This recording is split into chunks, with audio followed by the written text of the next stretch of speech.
first of the 32nd Infantry Brigade combat team is home tonight from Iraq. The Fort Atkinson-based Troop A of the 105th Cavalry, just the first of many to return. The night team's Jessica Arp was at Volk Field for their emotional reunion with family and friends. You waiting for Daddy? There's just something about waiting that isn't easy. No matter how patient you are, there's still the questions. I think the hardest part was after the kids went to bed.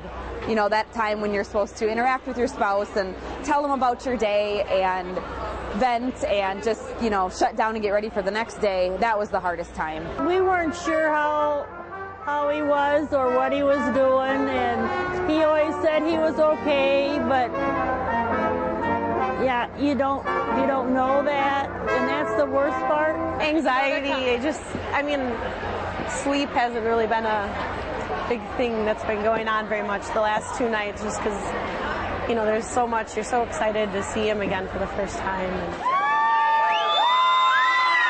The families of the 32nd Infantry Brigade have waited nearly a year to see their soldiers home again.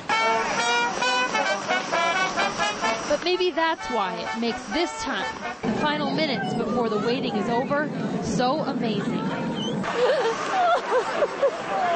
He's here, finally. Maybe the waiting isn't as hard on the other side of the world, because the world is on your shoulders. It was long, but with all the people I had with me, didn't actually seem long at all. Like, it feels like I just left and came back. In 9 months, 120 of us conducted over 1,700 missions into the wild areas of Iraq, which, despite vast gains in security, is still a very dangerous place. But I'm confident that your efforts have made it a much more safer place there. Or maybe it's just because now they don't have to wait to be a family again. I really don't know how to explain it. I was just really happy to get home and stay here, you know.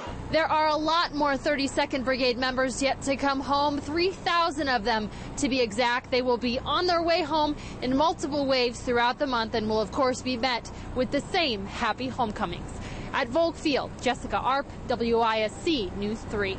And soldiers are now at Fort McCoy for 5 days of demobilization. Then they get to go home to their families for good.